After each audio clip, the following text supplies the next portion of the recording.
dal leen ak jàmm ñu xëy taxañ yéeni kaay xëyndoo tàmbale kook direct news dikkaat ci fukkeel ak juróom-benneelu plan d'action bi nga xamante ne intersyndical des travailleurs yi collectivités locales territoriales yi maanaam gox goxaat yi def nañ ko yéeni kaay bi ne naka silence pataaral bi nga xamante ni moom la classe politique bi ak société civile nekkee moo ëpp loxo te nga xamante ni si ay fan yu néew rek moo des nag école yi daal di ubbi waaye nag askan wi bu léegi ñoo ngi tiit ndax boobu ak léegi gaa ngi grève te kenn waxu ci mbirum kayitu juddu nag tën a ficc nag yéeni kaay bi ne boo moytuwul école bi dina am lu bëri loo xamante ni dina yàqu ndax boobu ak léegi ñu ngi grève di laaj seen mbir waaye kenn faalewul leen acteur politique yi noppi nañ ni nga xamante moo di société civile bi waxuñu si yéenekaay bi na xëy na si samp ab laaj ndax lii fan la ñuy jëm ak moom ci booba ak léegi nag Macky Sall moo ngay tàggatoo ubbil yéenekaay bi di laas nee na 78e session bu ordinaire nag bu assemblée nationale des nations unies Macky Sall tàggooti na fu mu dem dina tàggoo ndax jëpp na ne fi mu toll nii pare na te moo ngi saako rek président bi nga xamante mu war a ñëw mu fexe rek bu garder relation yi nga xamante ni si moom la Sénégal am ak membre des nations unies googee Le Soleil yéenekaay xëy di ñu nettali nee na Macky Sall nag la mu fa waxe daw na yaram nag ci di nga xamante ni si mooy tàggatoom président nag sàkku na nag ab architecture financière internationale maanaam nag ab tolale goo xamante si wàllum koppar dina yem ci réew yëpp nag boobee jamono yor yéene kaay gisul loolu nee na déclaration bu New York patriote yi nag assiégé nañ Nations Unies ñoom nag dañoo xajamal mbir ma indi seen drapeau di ñaawlu li nga xamante ni si moo di gouvernance u Macky Sall Le Quotidien yéene kaay dikkaat ci New York ak Macky Sall assemblée générale bu ONU nee na la dernière tribune teewaayam bu mucc ci yow leen ndaje nag yéene kaay bi ne xëy na koo fësal nee na nag am na xel mu dal nekk fii dara ñoo ëllëg dina garder bu baax a baax relation maanaam diggante yu ratax yi nga xamante ni Sénégal am na ko ak membre Nations Unies nee na Sénégal nag moo ngi gën a yeesal nag condamnation toute forme de changement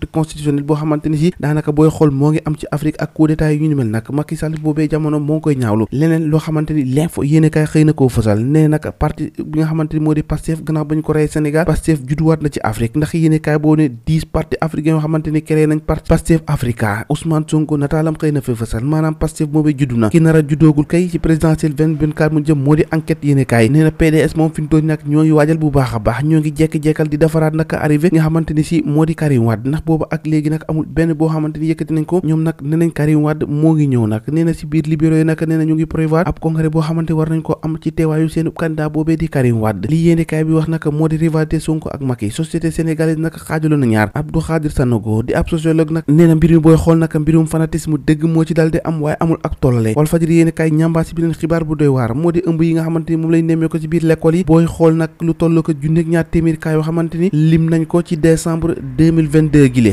musiba naaru lay yéenekaay bi Les Échos dikkaat ci kàddu yi nga xamante ni si moom Abdou Mbow daal na koy yëkkati tontu la def naka moom Abdou Mbow nee na Amadou Ba ak Abdoulaye Daouda Diallo dinañu gisee danañ waxtaan naka ngir rek victoire bi nga xamante ni si moom la ñu bëgg ci élection naka présidentielle dal may jëgmal laata loolee nag lakk bu metti ba am foofee naka ca marché bu Mbàkke naka ak ca jëppal derkele yéenekaay bi naka juróom-ñetti cantine yoo xamante ni si def nañu ko doom yéenekaay bi ne ñetti doomi aadama yu ñàkk seenu bakkan foofee te derkele gannaaw nag ab gaz boo xamante ni si moo fa dal dee tàkk bu ñatt day lor indi ab jafe-jafe bu mag a mag foofee naka ca derkele ñu bàyyi derkele naka daal ci l'évidence yéenekaay ak Bassirou Ba président aar suñu moomeel nee na Aly Ngouille Ndiaye dafa abandonné naka mbéy mi ci jamono ji nga xamante ni ñoo ngi ci campagne agricole ci diggi campagne électorale yéenekaay bi ne un an naka du gouvernement bu Amadou Ba ak calvaire du monde rural stop naka tracasserie foncière mbir ki laat nag ne yëgguñu 100 milliards yi nga xamante ni si moom la ñu dugal ci mbirum mbay mi fan la jaar Sénégal a ngoog ay milliards la ñuy tudd rek waaye doo xam fan la jaar ñoo ko déggandoo jàngin jëf ba ëllëg